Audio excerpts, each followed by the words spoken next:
My name is Elena Hartwell, and on that Thanksgiving day, my daughter, my only child, looked at me as if I were a stain on her polished life. Her husband's family, dressed in tailored silk and smug smiles, didn't even bother to hide their disgust. To them, I was a parasite, a burden, a malignancy that should have been cut out long ago. The final blow came in the form of shattered porcelain, a vase they said was worth over $10,000. But what is $10,000 against the decades of sacrifice my husband and I gave to raise her? What is a vase compared to the nights we went hungry so she could eat, the winters we froze so she could stay warm? It didn't matter, she threw me out into the cold that very night. No explanation, no hesitation. One broken vase was enough to erase a lifetime of love. I remember sitting on the sidewalk, my hands trembling, sobbing not from the chill but from the fracture that ran straight through my heart. That night, I believed I had lost everything, but not anymore. The tears are gone, the pain has hardened into resolve, and now it's their turn to learn a lesson from me. Before we begin Elena's heartbreaking story, please take a moment to like this video and subscribe to the channel. Your support means a lot and encourages me to share more meaningful family stories every day. I had always loved autumn, the way the leaves whispered gently as they fell, carpeting the streets of Clearview in shades of gold and crimson. At 63, living alone as a widow in our quiet Ohio town, I cherished these little comforts more than ever. But this Thanksgiving morning felt different. Excitement mixed with an anxious flutter in my chest. I had decided, on an impulse driven purely by longing, to surprise my only daughter, Linda, in her glamorous New York home. It had been too long since we'd shared a holiday together, far too long. I carefully packed my old, worn suitcase, smoothing my hand over the faded leather, reminding myself this visit was a good idea. I'd imagined the look on Linda's face countless times over the past weeks, her eyes widening in joyful disbelief, her voice filled with excitement. "Mom, you came," she'd exclaim, pulling me inside, eager to introduce me proudly to her husband's family. My heart warmed at the thought. Perhaps, just perhaps, this would mend the distance that had grown between us. The journey was long and lonely, and as the Greyhound bus rattled through the miles toward New York City, my excitement slowly turned to apprehension. What if Linda didn't want this surprise? The doubt inside kept at bay rushed in suddenly, filling me with an uneasy sense of dread. The sky outside grew darker, the clouds heavier, mirroring my own growing anxiety. Still, I reminded myself family meant everything, and surely Linda would be glad to see me. When I finally reached the grand neighborhood where my daughter now lived, I paused, breathless. The wide, clean streets were lined with sprawling mansions, stately and intimidating. Linda's home towered imposingly, its ornate gates closed tightly as if shielding itself from outsiders like me. My humble presence felt immediately out of place, dressed as I was in my modest wool coat and faded dress. Yet I held my chin high, drawing courage from my mother's words long ago, "Dignity has nothing to do with wealth." As I walked up the long driveway, gravel crunching softly beneath my worn shoes, I saw through brightly lit windows the warm glow of Linda preparing the Thanksgiving table. My heart quickened nervously. How wonderful it would be to share in her warmth, to feel connected once more. I steadied my breath and knocked gently on the polished door, my heart pounding fiercely in my chest. The door swung open, revealing a tall, well-dressed young woman whose gaze quickly traveled down my modest attire before flickering briefly with something like irritation. She stepped aside, gesturing vaguely toward the dining room. "Linda," she called over her shoulder with faint annoyance. Linda appeared moments later, and at the sight of me, her eyes widened not with joy, but shock and dismay. Her face quickly flushed a deep, painful red. "Mom," she stammered, clearly taken aback. Her voice was cold and clipped. "What are you doing here?" My heart sank, and embarrassment flooded through me, hot and overwhelming. I felt suddenly very small, wishing desperately to vanish into thin air. I forced a trembling smile. "Surprise, honey. I thought I'd come and spend Thanksgiving with you." Linda hesitated, glancing nervously toward the dining room, then back at me, her lips pursed tight. "Mom, you should have called," she whispered, clearly agitated, embarrassed by my unexpected arrival. "It's really not a good time." Behind her, curious eyes began to peer from the lavish dining room. I could see Richard, Linda's husband, seated proudly at the head of an exquisite, gleaming table, flanked by members of his wealthy, elegant family who had come to visit for the evening. Every pair of eyes turned toward me, scrutinizing me with barely concealed disdain. The weight of their silent judgment pressed heavily against my chest. Linda stood awkwardly, clearly struggling. "Everyone," she finally announced in a forced, strained voice, "this is my mother, Alina." An uncomfortable silence fell over the table, heavy as lead. I attempted a polite, hopeful smile, my heart aching at the coldness I felt in return. Not a single voice rose to welcome me, the only sound was the muted ticking of an ornate clock on the wall. The silence was broken abruptly by a child's innocent, curious voice ringing clear and loud. "Who's the beggar lady, Mommy?" Laughter erupted around the table, sharp and cruel, slicing deeply into my pride. Linda's face twisted in shame, her eyes darting away from mine. I felt humiliation rise hot in my cheeks, tears stinging my eyes, but I swallowed hard, determined not to cry. Was this how my own daughter saw me? Nothing but an embarrassment, a stain on her polished life. Richard coughed slightly, clearing his throat, his eyes betraying mild amusement. "Linda, perhaps. Our mother should at least sit down and eat. It's Thanksgiving after all." He said his words polite yet patronizing, clearly implying charity rather than warmth. Linda nodded reluctantly, gesturing stiffly toward an empty seat at the end of the long polished table. "Mum, please sit," she murmured quietly, eyes lowered, avoiding mine. Dinner proceeded awkwardly, filled with strained conversation that carefully skirted around my presence. I picked quietly at the lavish meal, each bite tasting bitter with humiliation. Each glance cast my way seemed filled with quiet judgment, silently mocking my clothes, my manners, my very existence in their perfect world. After dinner, the guests departed swiftly, leaving behind a house filled with tension. Richard retired to the study without another glance, leaving Linda and me alone in the grand yet strangely cold living room. Linda stood by the fireplace, her shoulders rigid with suppressed anger and embarrassment. Finally, she spoke, her voice brittle and tired. "You can stay here tonight, Mom. There's a guest room upstairs," she said tersely. "We'll talk in the morning." I nodded silently, realizing that even the offer of shelter felt hollow and unwelcoming. My throat tightened painfully, aching from holding back the flood of emotions. Linda left the room swiftly without another word, and I was left alone, surrounded by opulence yet feeling emptier and poorer than ever before. Sitting there in the silence, staring at the flickering embers in the fireplace, I confronted a harsh truth. My daughter was ashamed of me, ashamed of who I was, where I came from. I had imagined this reunion filled with warmth, forgiveness, and love, but instead, reality had brought a painful clarity, sharp as broken glass. The ache of loneliness deepened as I climbed the stairs slowly, entering the pristine guest room. Everything was perfectly arranged yet utterly devoid of warmth. Lying awake, staring into the darkness, tears finally fell, silently at first, then in quiet sobs of grief and disappointment. Yet amid the anguish, beneath the sorrow of this bitter Thanksgiving night, something stronger stirred within me. A resolve born from years of quiet strength, long-endured loneliness, and silent sacrifice. Linda had made her choice, but I too had mine. Dignity would not allow me to beg, nor would I remain trapped by shame. That night, despite the spacious luxurious guest room Linda had provided and the soft mattress beneath me, sleep was impossible. I lay awake in the darkness, my heart heavy, my thoughts drifting helplessly into the past. Memories came flooding back, clear as day, replaying relentlessly through my mind. I could neither silence nor escape them.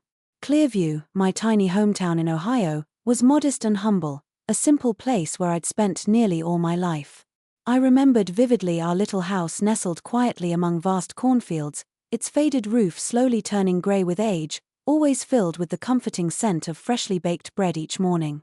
Han, my late husband, was a gentle man, hard-working and tirelessly devoted to our small family. He took on every odd job he could, enduring physical exhaustion, all to ensure we had enough to survive. We had always struggled financially, but we had never lacked happiness in those days. Linda, our only child, had grown up in that modest environment. I still recall clearly how Han, with trembling hands, patched up the old windows during freezing winters, determined to shield our daughter from the bitter winds. Money was always tight, yet we did our best to protect Linda from feeling deprived. Countless nights, I'd stayed awake patiently sewing my own worn dresses into lovely gowns so Linda could attend her classmates' birthday parties without shame. I had never complained or felt ashamed of our poverty, believing firmly that every sacrifice was worthwhile if Linda grew up happy and proud. But Linda was different from me.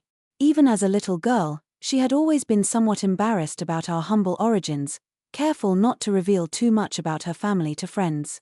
At first, I thought this was just a childish phase she'd outgrow, but as she got older, Linda only grew more secretive, more ashamed of where she came from. When Linda earned a full scholarship to a prestigious university, my pride was overwhelming. I still remember standing tearfully at the bus station, waving goodbye and urging her gently never to forget the home she had come from. Yet looking back, I realized that may have been the last time I saw tenderness in her eyes toward me. Everything changed when she met Richard Carter, a man so wealthy and powerful that his world was utterly alien to us. Richard, now 47, came from a prominent, well-established New York family.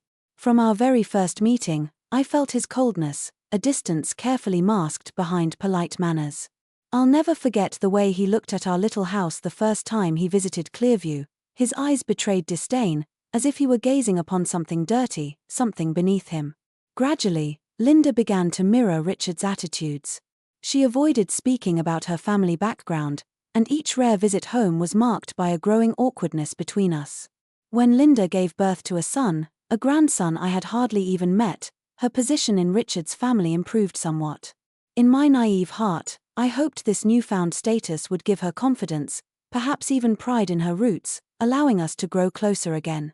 I was terribly mistaken. When the first pale morning rays streamed through the windows of the guest room, I realized, startled, that I had stayed awake all night, lost in memories. The gentle sunlight did little to ease the weight in my chest. I decided, as I waited for Linda to come downstairs, to ask her directly about staying a while longer. I missed her desperately, and since Han had passed away, loneliness had eaten away at me piece by piece. Despite the painful events of the night before, I still held a fragile hope that Linda might understand and allow her mother to remain. Briefly that morning, as I sat quietly in the spacious modern kitchen watching my daughter prepare breakfast in silence, I hesitated for a long moment before finally speaking. "Linda, I wanted to ask you something," I began softly. Linda paused, turning to me warily, clearly uncomfortable. "I know I probably shouldn't intrude on your life here," I continued gently, my heart tightening at the distant look in her eyes, "but I really miss you. Ever since your father died, I've been unbearably lonely.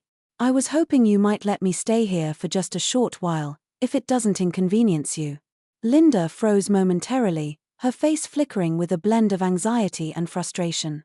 After a prolonged uneasy silence, she finally spoke, her voice dry and emotionless. "I'll have to ask Richard first, Mom. You know things here can be complicated." Those few words spoke volumes, yet at least she hadn't outright refused. After quietly speaking to her husband in private, Linda reluctantly agreed to my request. I knew immediately it was less about affection and more about maintaining appearances, afraid of what others might say if they discovered that someone of Linda's wealth and status would refuse her mother shelter. Richard, always so careful with his image of generosity, did not openly object. Life in Linda's home quickly became strained. I saw clearly the discomfort in her eyes whenever she glanced my way. She took pains to keep me hidden from friends and neighbors. Whenever guests visited, I was discreetly asked to remain upstairs, out of sight. Richard regarded me with thinly veiled contempt, treating me like a burden he wished he could simply discard, even as he maintained an outward mask of politeness. It was clear that in their eyes, I had become nothing more than an unwelcome obligation, someone to be tolerated rather than loved. Those days were filled with quiet suffering. Linda's embarrassment over my presence in her carefully curated life cut deeply, leaving a wound that refused to heal. Despite my hurt, I swallowed my pride, enduring silently, hoping desperately for a day when my daughter might finally understand the love behind my quiet sacrifices, the unconditional care I'd given her through the hardest of times. Perhaps then, I dreamed quietly, we could bridge the gap that had grown so terribly wide between us. The days that followed blurred into a quiet, numbing routine. Though I lived under the same roof as my daughter, I felt more like a housemaid than a mother. Linda and Richard never said it out loud, but their expectations were clear enough. I wasn't to spend my days in idleness, and so I took it upon myself to be useful. I cleaned, I washed dishes, I tidied their already pristine rooms, and I cooked meals, often without a word of thanks in return. It wasn't the labor that weighed on me. I had worked hard my whole life, but the invisibility of it. I wasn't being cared for, I was being tolerated, just barely. And yet, despite everything, I told myself I was content to be near Linda, to still have a place in her life. Each morning, I woke early before anyone else and moved about the house quietly, making sure to stay out of their way. Careful not to become too visible, too present. There was a loneliness in that silence that crept into my bones. I remember days in Clearview when Han and I used to sit on the porch with our coffee, laughing at nothing in particular. There was noise back then, and even in poverty, life had weight, texture, warmth. In this house, everything gleamed and sparkled, but nothing felt alive. It was a Thursday afternoon when the accident happened. I had been mopping the floors of the grand hallway, humming quietly to myself, when my right knee, my troublesome knee, the one that had been giving me grief for years, buckled sharply beneath me. I stumbled sideways, instinctively reaching out to steady myself. My hand knocked against a narrow pedestal, far too delicate for its own good, and I heard it before I saw it, the sickening crash of porcelain shattering against marble. Time seemed to halt in that moment. I turned slowly and saw what remained of the vase. A tall pale blue antique Linda had once boasted was from 18th century France, now reduced to jagged fragments scattered across the floor. My heart sank. For a moment, I simply stood there, frozen, staring at the wreckage like a criminal at the scene of her own downfall. Footsteps thundered from the other end of the hallway, and then Richard appeared, eyes immediately locking on the broken vase. His expression shifted with terrifying speed from confusion to recognition to rage. "What the hell happened here?" he barked. I opened my mouth to speak, to explain, but my voice faltered. "I slipped," I said softly. "My knee gave out and I lost balance." I didn't mean to, but he wasn't listening. He turned on his heel and stormed off toward the kitchen, calling out, "Linda." Moments later, Linda emerged, her face already tense. Richard didn't wait. "I told you this would happen," he snapped, his voice echoing sharply through the house. "I told you not to bring her here. Now look." That vase was worth more than what she's seen in her entire life. My stomach twisted, not just from the cruelty of his words, but from the way Linda avoided looking at me. Her silence was worse than his shouting. Richard continued, his voice a little lower but seething, "I've put up with this for weeks. She's a liability, and I won't have her wrecking this house." Linda flinched, and for a brief second, I thought she might defend me. I searched her face for something, pity, affection, guilt, but found only tension, anger, and something colder, more enduring, shame. "She'll leave," Linda said tightly. "Tonight." It was as if someone had turned the world upside down and emptied me out.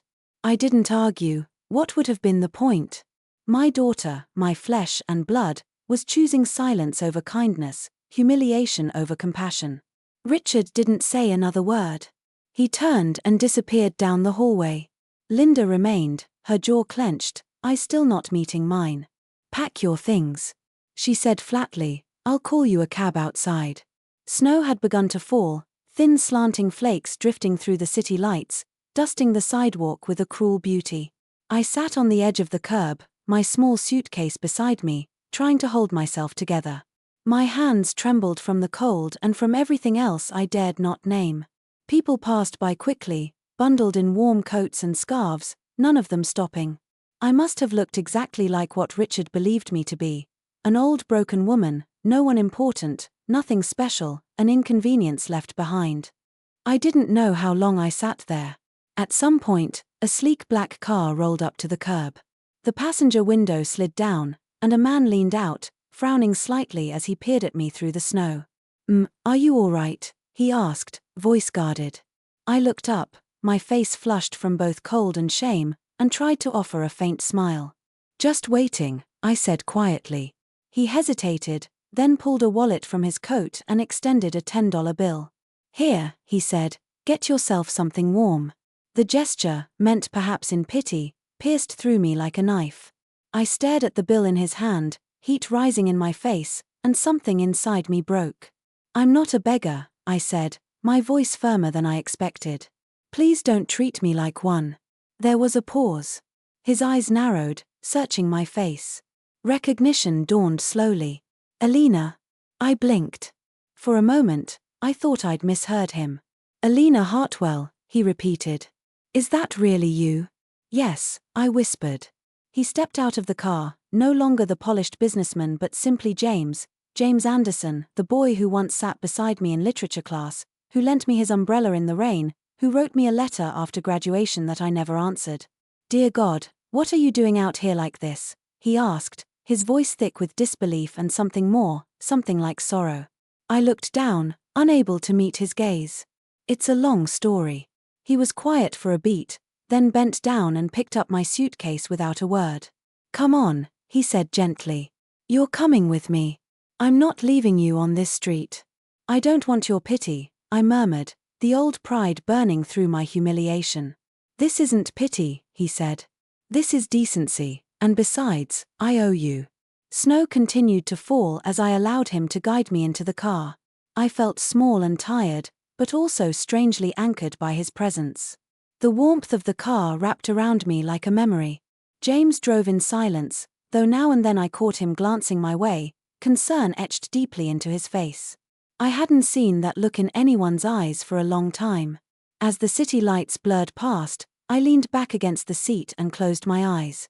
I could still hear Richard's voice, Linda's silence, the sound of porcelain shattering. But now, for the first time in weeks, I also heard something else, a name spoken gently, a voice from the past calling me back to myself. James lived in an old brownstone nestled on a quiet street in the Upper West Side. The snow was still falling lightly. When we arrived, and as he opened the door, warm air rushed out to meet me, carrying with it the smell of spiced tea and burning wood. Inside, everything felt lived in and soft, like a place that had known joy and sadness in equal measure. I hesitated on the threshold, my coat damp, my shoes cold, and my soul hollow. But James touched my arm gently and said nothing more, just guided me inside. Helen Anderson was waiting in the parlor, curled into a wingback chair with a book resting in her lap. Time had drawn fine lines around her eyes, but they were still sharp with intelligence and kindness. I hadn't seen Helen in decades, not since our early days in Clearview when we were both young mothers sharing recipes and gossip over garden fences. The years had been generous to her. She rose to her feet the moment she saw me and crossed the room without hesitation. "Alina," she said, her voice trembling with emotion. "What in God's name happened?" I didn't know how to answer. I couldn't find the words, but when she embraced me, I allowed myself just for a moment to lean in. The warmth of that simple act nearly undid me. They didn't press me that first night. James insisted I take the guest room, and Helen brought me a tray with hot soup and soft bread, talking gently about nothing in particular, her grandchildren, the noise of the city, her cats. When I finally lay down beneath a pile of thick blankets, for the first time in what felt like forever, I didn't feel invisible. I didn't feel like a burden, I simply felt safe. The next morning, the weight of shame returned as the snow began to thaw outside. Over coffee in the kitchen, I tried to explain everything: Linda, the vase, the sidewalk, the cab that never came. I didn't cry, I think I was past crying. But my voice shook when I spoke of being treated like something disposable. I told them the truth, and they listened with the quiet fury only good people feel on behalf of someone they love. Helen, who had once been just another neighbor, had since become someone far more formidable. She now ran a local nonprofit supporting elderly and widowed women, those society tended to forget, as Linda had forgotten me. With gentle firmness, she said I could stay as long as I needed, but she also believed I shouldn't settle into stillness. "You're not done, Alina," she said. "I can see it in you." It was she who helped me find the cooking job, nothing glamorous, just a spot in a small cafe on the edge of Midtown. I had always been good in the kitchen, better than most really. Back in Clearview, I was the one neighbors called when someone needed a pie for a church raffle or a stew for a wake. I had learned to cook from scraps with love, and in that modest cafe, I found myself again not as a grandmother, not as someone's burden, but as a woman with hands that could still create comfort and joy from nothing but flour, heat, and memory. Weeks passed. I woke each day before sunrise, tied an apron around my waist, and worked until my bones ached. I was older, yes, but I moved with purpose. And for the first time in a very long time, I felt useful. Not in the way Linda and Richard had let me feel, but truly undeniably valuable. The customers came back for my food, asked for me by name, smiled when I handed them their meals. I had no illusions about where I stood in the world, but in that little corner of the city, I mattered. Linda never called, not once. There was no apology, no letter, no message of concern. At some point, it became clear to me that she had written me off completely, as though I had been nothing more than a phase in her life that she was relieved to have purged. I suppose in her mind, the cancer had been excised. 6 months after moving in with James and Helen, I had saved every cent I could from my paychecks. I had my small pension, my emergency savings that Han and I had scraped together through decades of careful living. And then, of course, there was James. He came to me one afternoon with a quiet proposition. He would invest in me, nothing official, nothing binding, just a friend believing in another friend. He remembered how I had once fed an entire church congregation with nothing more than 3 chickens and a bag of rice. "You don't just cook, Alina," he told me. "You comfort." That's how the restaurant began, not a grand opening, no fanfare, just a small storefront in Harlem with second-hand furniture and a painted sign that read Alina's table. And me in the back kitchen, heart pounding, ladling soup into a chipped ceramic bowl for my very first customer. It grew faster than I had imagined. Word spread, not through marketing, but through mouths. People came back, they brought friends. The dishes I served were honest and familiar: warm stews, spiced roasts, savory pies. I didn't chase trends, I served what I knew, and what I knew turned out to be exactly what people were longing for. My hands remembered every recipe, every forgotten spice. I even recreated a special lamb dish I had once made for Linda and Richard years ago, back when she still came home for the holidays. It was ironic how the meal that had once brought us together was now what built my name in this city. By the time a year and a half had passed, Alina's table was no longer just a modest cafe. We had expanded to a mid-sized restaurant with 10 staff members and lines out the door every Friday night. James sat in the same corner booth every Thursday, reading the paper and drinking the tea I made just for him. Helen handled our outreach events, turning my story into a quiet symbol of resilience for the women her nonprofit helped. I wore my apron like armor, not to shield myself, but to remind me of who I had become. People knew my name, not because I was someone's mother, not because I was someone's charity case, but because I had rebuilt something real from the ashes of everything I had lost. I no longer checked my phone hoping to see Linda's name on the screen. That longing had dulled into something quieter, more manageable, like an old wound that ached before rain but no longer bled. Still, sometimes when I looked out from the kitchen and saw families sharing meals, mothers laughing with their daughters, I felt a sharp twist in my chest. It passed quickly, but it was there. There are some things you don't ever stop mourning. It was an ordinary Tuesday afternoon when I decided to walk into Saks Fifth Avenue. The city had thawed from its long winter, and the early spring sunlight filtered gently through the high windows, spilling across glossy floors and designer mannequins. I hadn't meant to buy anything specific, I simply wanted to treat myself, something I still struggled to allow. Even now, after all this time, after all the change, there were still moments when I felt like that woman on the curb in the snow, invisible and discarded. But I had learned to quiet that voice. I belonged here as much as anyone else, maybe more. The scent of expensive leather and citrus perfume hung faintly in the air as I moved through the store. I wore a simple cashmere coat and silk scarf, subtle, clean, refined. My shoes clicked softly against the marble floor. I didn't dress to impress, but I didn't dress to be ignored either. As I passed a row of handbags, a young intern with wide eyes and neatly tied hair approached me with a warm smile. Would you like help finding anything today?" I had just parted my lips to respond when a sharp, unmistakable voice sliced through the moment like a knife. "Oh my God, is that really you?" I turned slowly. There she was, Lucy Carter, Richard's younger sister. She looked nearly the same as she had that night years ago when I stood trembling in Linda's hallway, unwanted and humiliated. Her lips curled into a grin that didn't reach her eyes. Before I could respond, a young sales intern, barely more than 20, with kind eyes and nervous hands approached me. She said politely, "May I help you with anything today?" The young intern, nervous but kind, led me toward the coat section. She looked barely 20, with a polite smile that wavered under pressure, but she tried her best to remain professional. I could see her glance back now and then, hesitant, as if worried she'd be reprimanded for helping someone like me. I didn't say anything. I let her do her job. Behind us, Lucy followed. Her heels struck the marble like punctuation marks in a slow, cruel sentence. She stayed just close enough to be heard but far enough to pretend she wasn't involved. At first, she was silent, but I knew it wouldn't last. "Careful what you show her," she said loudly, addressing the intern but making sure I heard. "She's not really a customer, more like a tourist." The intern tensed. I pretended not to hear. "She used to live with my brother and his wife," Lucy continued, now addressing a colleague who had just stepped onto the floor. "You know, in that big house on Riverside. She wormed her way in after her husband died, like some sad little ghost, no income, no career, just sat around pretending she still mattered." Her voice rang with false cheerfulness, sharp and theatrical. "Poor Linda," she added with a sigh. She felt sorry. Let her in out of pity, and how did this one repay her?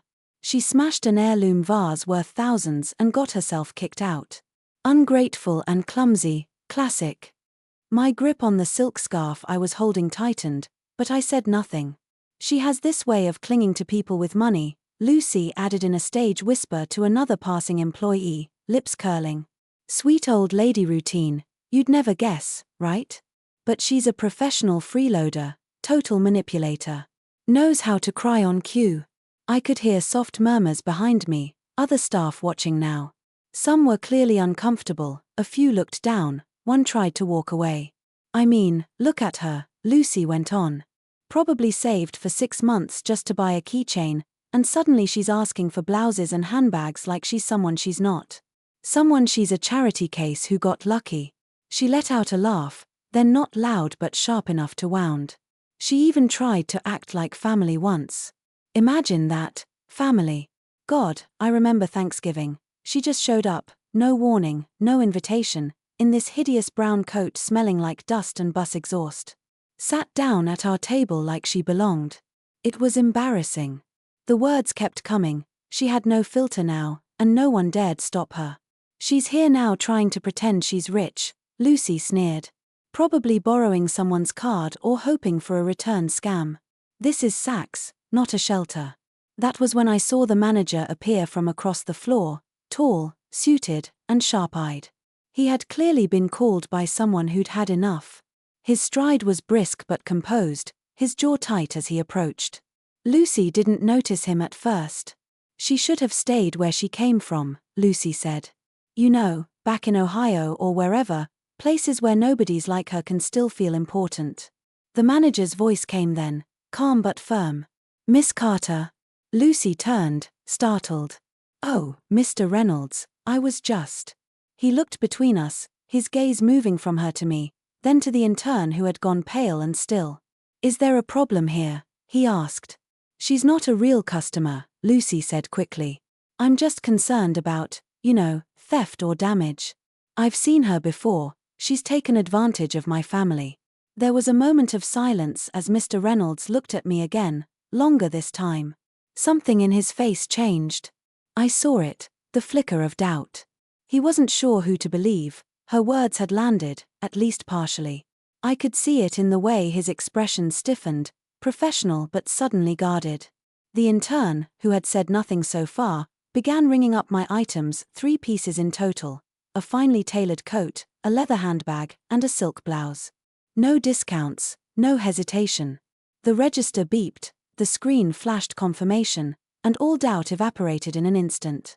I picked up the sleek black shopping bag, then looked calmly at Mr. Reynolds. "I won't be shopping here again," I said quietly. That's when he turned sharply to Lucy. "Miss Carter, you are dismissed effective immediately." Her mouth fell open. "You're kidding. You've harassed a customer, insulted her, humiliated her in front of staff and shoppers. That is unacceptable.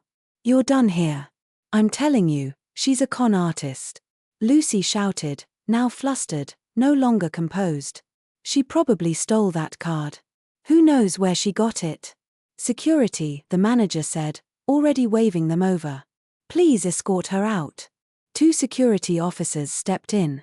Lucy took a step back, her eyes wild. "You're all falling for it. He's lying. That's what she does," she screeched, trying to push past them. "Check that card. She doesn't own anything." The guards took her by the arms. "She's just an old parasite." "Enough," Mr. Reynolds snapped. Now she kept screaming, not words anymore, just noise, slurs, curses, fury, incoherent rage thrown in every direction. Her voice echoed all the way down the corridor as she was dragged from the store, her shouting growing fainter, then swallowed by the closing glass doors. Silence returned slowly. Staff resumed their work, customers looked away, and Mr. Reynolds exhaled with quiet exhaustion. He turned back to me. "I am deeply sorry, Miss Hartwell," he said. "I allowed her words to affect my judgment, even for a second. That's inexcusable." I gave a small nod, saying nothing more. "I hope we can make this right. We would be honored to have you as a Saks member. Please allow me to arrange that." "I'll become a member," I said, "but I'll only shop with her." I looked at the intern. Her eyes widened in disbelief. "Me?" she asked. "Yes," I said, handing her my card with a small weary smile. "You were the only one here who acted with any decency." A few days later, I learned that Jasmine, soft-spoken, steady-handed, and kind, had been promoted to a full-time position, replacing Lucy Carter directly. I imagined her standing behind that same counter, shoulders squared now, voice stronger, no longer afraid to speak. I thought of that moment as I walked home with my shopping bag nestled quietly in the crook of my arm. I didn't feel triumphant, I felt clear. Sometimes dignity doesn't roar, sometimes it just walks out of the room, head held high. The morning I saw the auction notice, I was stirring oatmeal in the restaurant kitchen, steam rising with the scent of cinnamon and brown butter. A folded copy of the Real Estate Observer lay on the prep counter where James had left it the night before. My eye caught the listing without meaning to, one address printed in bold, unmistakable, 31, West Riverstone Drive. I paused. That was their house, Linda's house, the Carter residence. I set the spoon down slowly, my heart not racing, not breaking, just still. The description was brief and clinical: 5-bedroom colonial, riverfront, luxury amenities, recently foreclosed. Auction date, Tuesday 10 a.m. The words read like a final breath. I didn't ask questions. I didn't call anyone. I didn't need to. I had known somehow that it would come to this. There had been murmurs over the past year, rumors of shady financial dealings, of lawsuits mounting quietly behind the pristine facade. Richard had always played a dangerous game with power. Men like him. I believe that wealth insulated them from consequence. But wealth doesn't erase rot. It only perfumes it for a time. I attended the auction not as a bidder, not even as a spectator really. I simply stood at the edge of the crowd, wrapped in my navy wool coat, blending in. The auction house was modest, tucked between a liquor store and an abandoned showroom. Inside, real estate agents and investors sat stiffly in suits, speaking in low tones, eyes flicking to the catalogs in their laps. The bidding was swift, brutal. By the time the gavel fell, the Carter house had a new anonymous owner. I turned to leave, coat buttoned high, ready to disappear into the cold grey morning. But just as I stepped outside, I heard a voice behind me, sharp, shrill, and unmistakable. "You've got to be kidding me." I turned slowly. Linda stood there in a long beige coat that no longer seemed pressed or pristine, her hair pulled back too tightly as if she were trying to contain something unraveling beneath it. Beside her was Richard, jaw clenched, scarf thrown carelessly around his neck, his eyes bloodshot with something that looked very close to rage. "What the hell are you doing here?" he spat. Before I could answer, he added, "This is a private matter."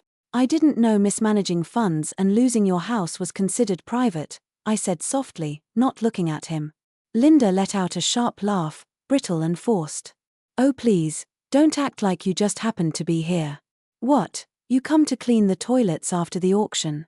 Is that it?" I stared at her, that face so familiar, so altered. Her lips curled with disdain, but behind her eyes was something else. Panic, shame, a low acidic humiliation she didn't know how to swallow. "What are you smirking at?" she snapped. "Do you think this makes you better than us? God, it's pathetic. You live in some hole cooking soup for construction workers and think that makes you important." Richard cut in, voice sharp. "We should have never let you into our house. You were a leech from the start, always sniffing around, waiting for handouts. You were never family, just a stray." I didn't flinch. I didn't respond. Their words hung in the air like the stench of something rotting, thick with desperation. They needed me to react, to explode, to feel small again. But there was nothing left inside me they could touch. Linda stepped closer, her voice quieter now but soaked in venom. "You know what I regret most? Not sending you back to that pathetic little town the second you showed up at our door. I was so stupid to give you a chance. You're an embarrassment." For a moment, I thought she might cry, but she didn't. She just stood there, mouth quivering, eyes darting as if looking for someone to agree with her. But there was no one left.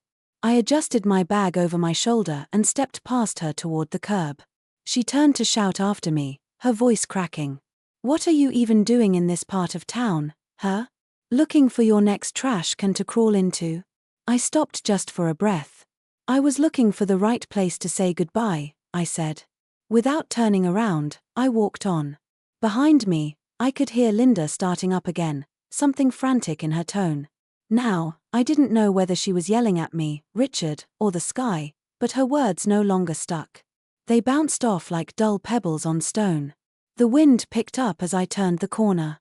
I pulled my coat tighter, not from cold, but to remind myself I was still solid, still here. The noise behind me faded quickly. I didn't look back. 3 days after the auction, the new deed in hand, I returned to West Riverstone Drive. It was late morning, cold, clear, and quiet, the kind of day where sound carries and nothing can hide in the light. I stepped out of the car slowly, the gravel crunching beneath my shoes. As I approached the house I once wasn't allowed to call my own, Linda and Richard were already there, standing in the driveway, arms crossed, eyes narrowed. They had apparently arrived early, likely to see if the anonymous buyer had come to inspect their belongings, what was left of their dignity. I saw a moving truck idling by the curb, half-packed boxes stacked haphazardly near the front door, some taped, some torn open. A broken lamp lay on the grass like a casualty of panic.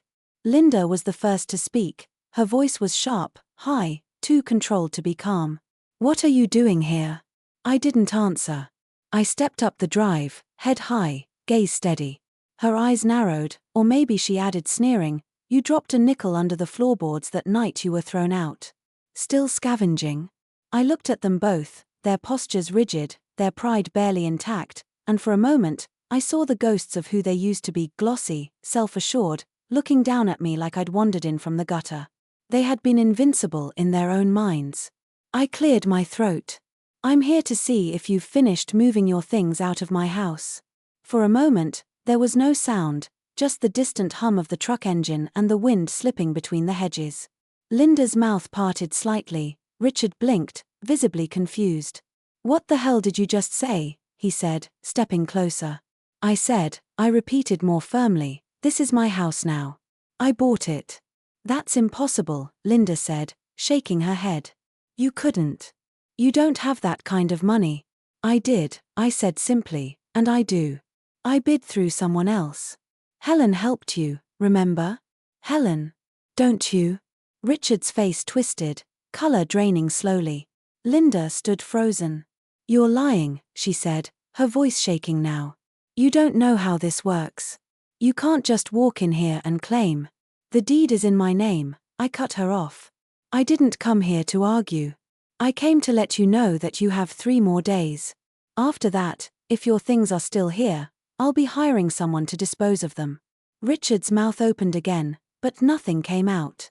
Linda took a shaky step back, her heel nearly catching the edge of the walkway. I turned and walked back toward the car. I didn't look back, I didn't need to. That night, the news spread quickly. A few restaurant patrons whispered when I passed their tables. I didn't respond. I simply returned to the kitchen, to my stove, my sauces, my rhythm.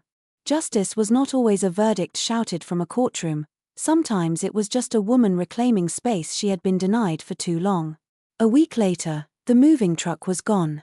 The house on Riverstone stood quiet again, empty and stripped, but the storm wasn't over, not yet. Months earlier, in the chaos of my eviction, I had been manipulated into signing papers I didn't understand, documents Linda had placed in front of me, all smiles and vague reassurances. Just routine, she'd said. Nothing serious, just some old insurance details. I hadn't questioned her, she was my daughter. But what I had signed had transferred the remainder of my trust fund, what little Han and I had saved for old age, into her name, with James's help and Helen's legal team. We unearthed everything: forged signatures, misleading documentation, quiet theft under the mask of familiar concern. I pressed charges. The case made small waves in local news. Prominent couple sued by elderly mother for fraud, with a photo of Linda outside the courthouse. Her face, drawn and pale, appeared briefly online.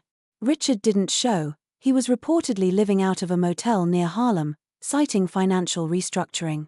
When the day came for her deposition, Linda couldn't keep the mask on.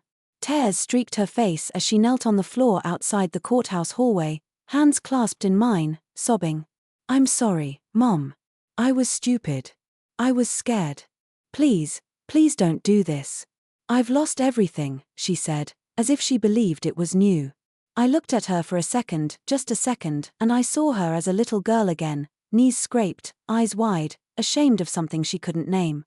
But the image faded. There were some betrayals too sharp to forget.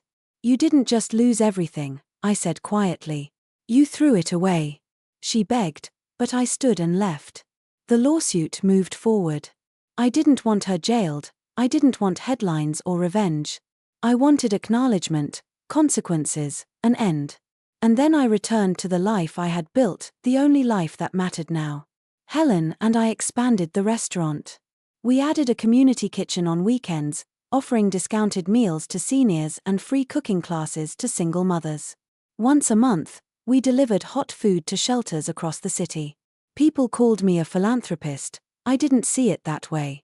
I just remembered what it felt like to be invisible. James, ever steady, remained at his corner booth every Thursday, reading the paper and drinking the tea I made just for him. Jasmine was now managing our retail partnership line aprons and spices with Elena's table embroidered in soft thread.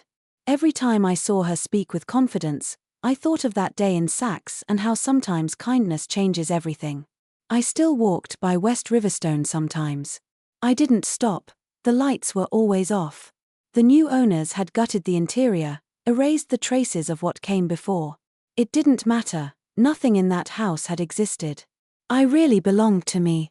But this life, this kitchen, this warmth, this peace, I had built it with my own hands. And I wasn't done yet. What do you think about this story? Did Elena do the right thing, or was she too harsh on her daughter? Share your thoughts in the comments below. I truly want to hear from you. And if this story meant something to you, don't forget to like and subscribe. Please share it with someone who might be feeling powerless right now. They might need it more than you know.